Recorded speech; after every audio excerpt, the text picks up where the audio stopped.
t'havies d'encarregar, has de fer el concurs i per tant no sortis d'aquesta partida. No s'esgota necessàriament, però sí que es deixa un fons de reserva per si hi hagués una urgència i es havia de fer un concurs per fer una contractació d'algun servei extern d'enginyeria o d'algun projecte. En definitiva, els estudis d'aquests treballs tècnics són diferents projectes que es poden engegar o no es poden engegar.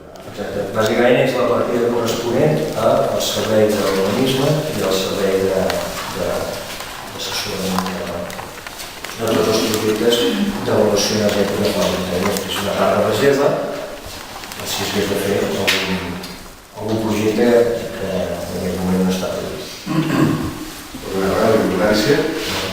Després que tenim aquí a la millora del medi natural, tenim una despesa prevista de 90.000 euros, on el projecte no sé si hi ha algun projecte engegat, no hi ha algun projecte engegat. És un concurs que es fa per tot el tema de jardineria i que en aquest moment ho gestiona el territori.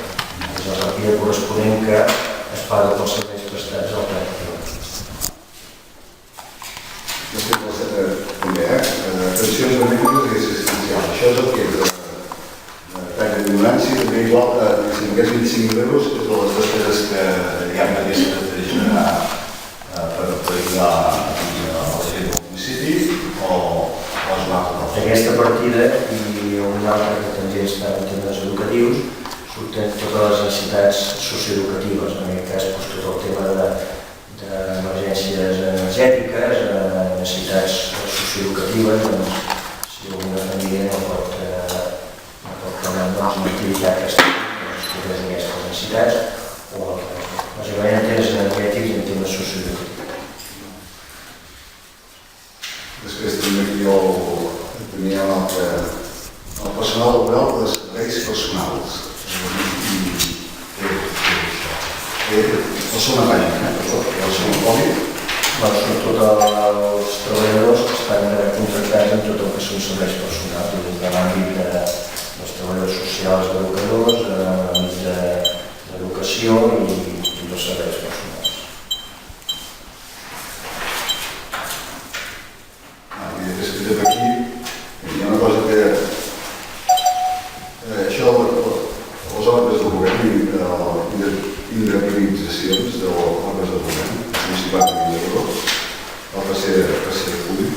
Sí, són les dietes i indemnitzacions que estan aprovades per al plenari de l'assistència dels òrgans de govern. Són juntes i de govern, plens, comissions de comptes, tots els òrgans de govern que estan aprovats pel plenari.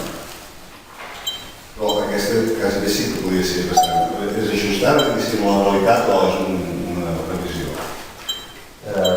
Normalment no s'esgota, però és més o menys la despesa generada. Sense això estem entre els junts de govern, els plens, com el que és avui, després les comissions informatives que hi havia al GUT, Les assignacions de grups, tot això és, diguéssim,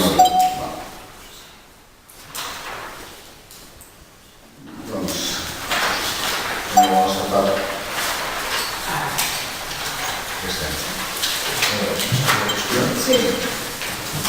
No, nosaltres no estem mirant també. Nosaltres hem vist que el vot que diu que les relacions de crèdit estan proposat.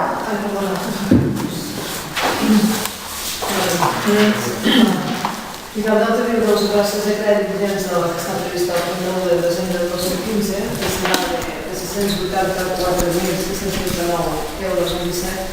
En aquest import no hi ha el pla d'aigua, no preguntàvem això no és contemplable i com està la situació. això està contemplat com un finançament que no s'hauria de fer des del concurs que es va aprovar per aquest plenari de l'empresa concessionària. No es contempla, no? No és una despesa que s'origina sobre el pressupost municipal del concurs que es va fer en el seu dia, està en el plenari, per tant, això està des del concurs que podeu mirar i podeu veure la contractació que va fer en el seu dia que va ser No. Després una altra pregunta. Hi ha doncs a mi la rotonda de la C-17, ens podria dir quina rotonda és i si farà? La rotonda de l'antic mercat de Masies, Sí. que es posarà un llum central perquè és un dia de perillós. Hi ha molta gent que camina i no hi ha prou il·luminació i, a més, es farà una miqueta d'enjardinament sense manteniment. Hauria de fer la Generalitat, però com que no hi ha inversió,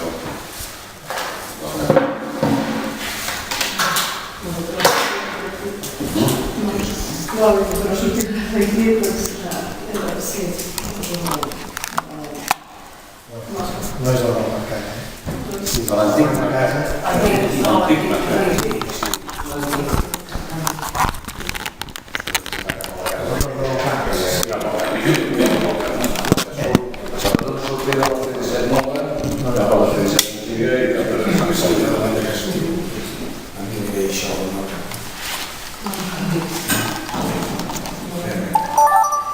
Després hi ha l'altra partida de la pista esportiva, de la sala esportiva d'Espujol. També ens podria dir que si fa el pressupost de 25.000 euros. Sí, bé, s'ha d'aclarar perquè nosaltres creiem com que l'escola o d'Espujol utilitzen molt aquestes instal·lacions, llavors creiem que aquell espai ha d'estar ubicat per l'utilització d'ells també, per ajuda. O sigui, serà No només per l'escola, no, però sí, ells l'utilitzen molt, aquests espais. estarà obert a tot el poble, molt bé, doncs molt bé, sí, això és una de les coses que havíem proposat també, que hem de buscar també estar a cap dels nens del poble. I bueno, doncs nosaltres que és això, no? Molt bé, després hi ha la instal·lació de fibra òptica i antenes de telecomunicacions, que això és en l'operador de Telecom, no? No, això és... Què? No sortia ja el telèfon, no? Sí, sortia. El que estem fent és dotar el municipi d'una infraestructura per poder passar la fibra òptica. Després, qualsevol cosa que veniu a operar, podrà venir a operar, no és en cap companyia en concret. Simplement és l'estructura perquè el municipi es pugui desenvolupar amb les empreses externes que puguin sol·licitar el servei, puguin ells Està obert. estar obert. Hi ha uns canons corresponents per l'utilització del bé públic i això, però simplement és una infraestructura perquè qualsevol companyia que vulgui venir a operar en fibra òptica amb cable en pugui fer ús. I després, ja hem vist també que amb les despeses de personal pressupostari del 2016 hi ha uns 80.000 euros superiors al 2015. Llavors, doncs, és una qüestió una mica limitada, perquè, per exemple, el dilluns al ple de Sant Hipòlit es va dir que encara està comptabilitzat el sou de la senyora Marta amb les contraprestacions. I volem saber si el nostre ajuntament ha de figurar el capítol de personal d'aquests 60.000 euros de sou de la senyora Moleta i en quina situació està el canvi de personal i les contraprestacions. Aquests diners són diners per plans d'ocupació, hi ha l'1% d'increment que està pactat per conveni amb els treballadors públics, hi ha l'increment de trienis que aquest any vencen bastants i per tant hi ha un increment també de trienis dels treballadors. S'ha incrementat la dedicació de la directora de l'escola de sol, per tant hi ha moltes més hores i per tant hi ha més sou, i també hi ha una part que ho teníem al capítol 2 i que hem passat a capítol 1, que és la partida de la persona que fa tot el sistema informàtic de l'Ajuntament. I aquest és aquest increment que es produeix aquí. I com que fa la contraprestació de la senyora Moleta? No hi ha cap contraprestació perquè és un personal públic i està, com la llei de la funció pública regula està en serveis especials. No està comptabilitzat encara, no? O no? Evidentment, tots els treballadors sempre s'ha de comptabilitzar la seva despesa encara que no es produeixi. Això algú que està a l'administració pública hauria de saber-ho des del primer dia. Totes les persones que són plantilla han d'estar contemplada la seva despesa, independentment de què es faci. Per tant, la partida personal serà, evidentment, no es gastarà la despesa que està pressupostada. No 60.000 euros, no? No, aquest també és una dada que és incorrecta. Si mireu les plantilles de l'Ajuntament i el catàleg de personal, veureu quina és la quantitat i que no és ni molt menys aquesta que estem dient. Això està aprovat per la Diputació de Barcelona, el catàleg de serveis i també aquesta plaça en concret es paga per sota del preu de la categoria laboral que està desenvolupant i que la Diputació de Barcelona no hauria de cobrar aquesta plaça. Per tant, si haguéssiu mirat bé la documentació, hauríeu d'estar per sota de la plantilla i del lloc de la plaça que s'ocupa a través del concurs que es va fer al seu dia. Un moment. Per dir una mica aquest concepte que heu dit, en el cas concret, aquesta persona que ha agafat... Si no parlem de persones, estem parlant de places de plantilla que són de la funció pública. La plaça aquesta, que ha agafat una excedència, si l'Ajuntament... No és cap una excedència, són uns serveis especials que estan regulats per la llei de la funció pública. No, és per aclarir, que no ho he entès bé, és per aclarir el tema dels 60.000 euros aquest, no veuràs en cap idea. Llavors, jo entenc que aquesta plaça que ara teòricament no deixa d'existir perquè suposo que estarà arreglada per un altre lloc i si una altra persona ocuparà aquest espai. Sí que el que m'estàs dient, com que aquesta plaça està ocupada, nosaltres la pressupostem, això es pressuposta, però després no s'executa, diguéssim, a la realitat. No es gasta, perquè aquesta despesa... Dic dir això. En tota l'administració pública s'han de pressupostar totes les places que estan regulades i que en el seu dia l'Ajuntament les va crear a través dels mecanismes propis que la llei de la funció pública estableix. Llavors, tu, si vas fent un pressupost, has de pressupostar la totalitat, independentment de que no la tinguis coberta. Per tant, com que no està coberta en aquests moments, perquè s'està en serveis especials, doncs per tant aquesta despesa no es farà. Diguéssim, tenim el pressupost a la despesa que teòricament genera aquesta plaça i tenim la normalitat que aquests diners, en aquest cas, no es gasten. Molt bé.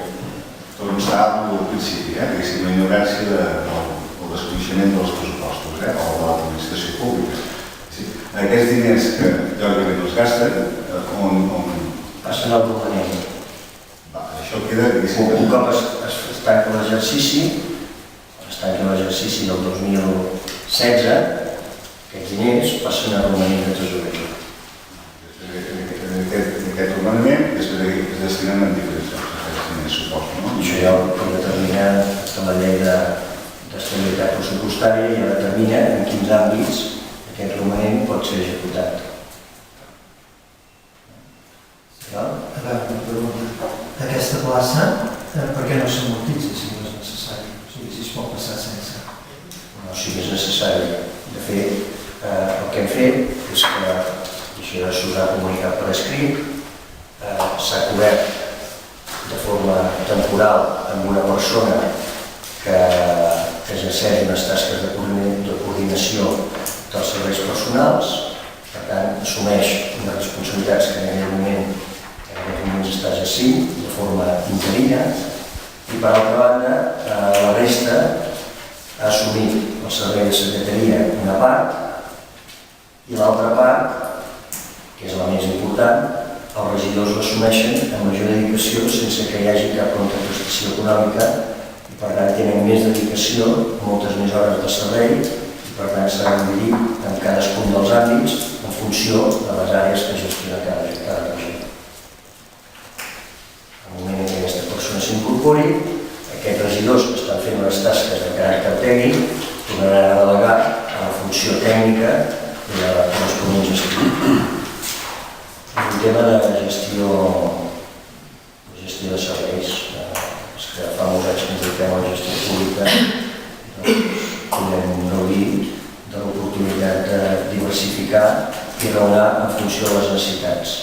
És com si en aquests moments hi hagués una baixa a la plantilla i es pogués cobrir per part dels regidors o regidores. Determinades tasques no es podrien assumir perquè però en aquest cas, per exemple, tota la gestió de personal en altres àmbits, doncs cada regidor assumeix la seva part de gestió. Tinc entès que aquesta persona compartia aquesta plaça, estava compartida també en funcions a Sant Hipòlit. Llavors, qui se'n feia càrrec exclusivament l'Ajuntament de Masies o el Sant Hipòlit també aportava a la nòmina d'aquesta persona una quantitat. Això ho teniu en la documentació pública de les contraprestacions que es fan a l'Ajuntament de Sant Hipòlit, que està perfectament vist i per tant és una pregunta que ja sabeu que es cobria el 50%. Assalariades no estava l'Ajuntament, Evidentment. l'Ajuntament de Masies. Torno a repetir que la responsabilitat d'algú quan està en l'Ajuntament de saber com funciona i la llei de la funció pública només permet que un funcionari treballi en una administració. Una altra cosa és que hi hagi un conveni de col·laboració amb un altre i per tant es regulin elements de compromís. Nosaltres coneixem l'escala salarial, és veritat, pels diferents nivells i grups. El que no està, el que us coneixem, a veure si a part dels salaris bases hi ha uns complements per aquesta plaça, es pagaven alguns complements. Els que estan establerts per la llei en funció de la plaça en la qual s'ha concursat. Això està determinat per la llei de la funció pública i determinat per un catàleg de serveis que, en aquest cas, assessora la Diputació de Barcelona i que, ja dic, està per sota del preu que la plaça hauria d'estar cobrant. Per tant, en aquest sentit, podeu anar fent tantes voltes i giravoltes com vulgueu, però parleu amb els vostres companys diputats de la Diputació de Barcelona i us diran què és el que s'hauria de pagar en aquesta plaça. I per tant, com que està regulada per llei, doncs és així. Nosaltres el que ens han dit de Sant Hipòlit que incorporarà aquesta plaça que s'incorporarà en 30.000 euros. Se suposa que si és el 50%, els altres 30.000 euros s'han d'aquí. Probablement qui dona aquests números no torno a repetir. S'hauria de mirar bé com es faculta una plaça i algú que treballa a l'administració pública ho ha de saber. Què és sou i què no és sou. Però és el cost, o sigui, el sou és el cost del total que ha de desemborsar l'Ajuntament, no? Qualsevol treballador fa unes despeses de seguretat social que no són el seu sou. I això, penso que, ja dic, podeu fer totes les giravoltes que vulgueu, però també hi ha una altra realitat que algú que està en serveis especials el dia que s'incorpora la llei de faculta quines són les obligacions de l'administració pública. Per tant, doncs... No, si nosaltres precisament el que es posa la transparència, tenim els números exactes, aquests números són els que hi ha, no diem pas que no siguin els números. La transparència està en el catàleg de serveis, que tenim a la vostra disposició i que la podeu consultar perquè està amb l'expedient que s'us ha presentat per aquest.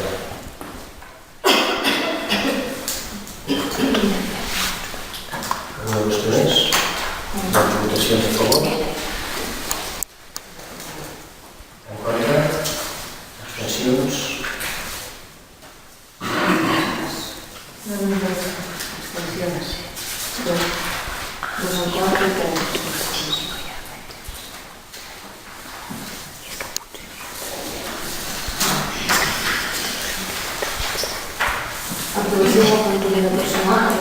l'exercici 2016. Es proposa que la Junta adopci els següents acords. Primer, aprovar la plantilla de personal per l'exercici pressupostari de 2016 integrada per la relació de treballs de cossos, escales, subescales, classes i categories de les classes en què s'integren els funcionaris i el personal laboral de l'Ajuntament, tal com consta en l'annex que està dotat d'internet. Segon, publicar un anunci de la plantilla personal acabada en el Boletí Oficial de la Província, en el Diari Oficial de la Generalitat de Catalunya, i trametre en còpia a l'Administració de l'Estat i al Departament de Governació de la Generalitat de Catalunya. Tercer, notificar el present acord als representants dels treballadors als efectes oportuns. Alguna qüestió respecte? Doncs votacions a favor? En contra? Abstencions?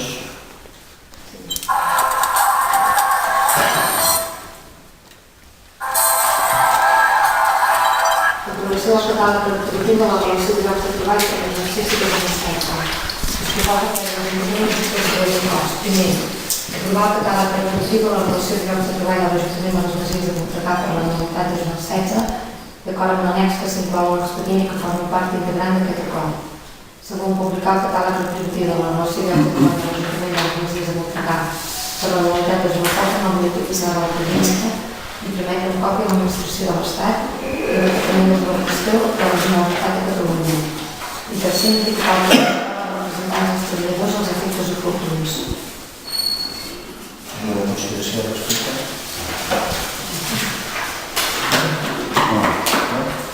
Doncs votacions a favor? En contra? Abstencions? Sí.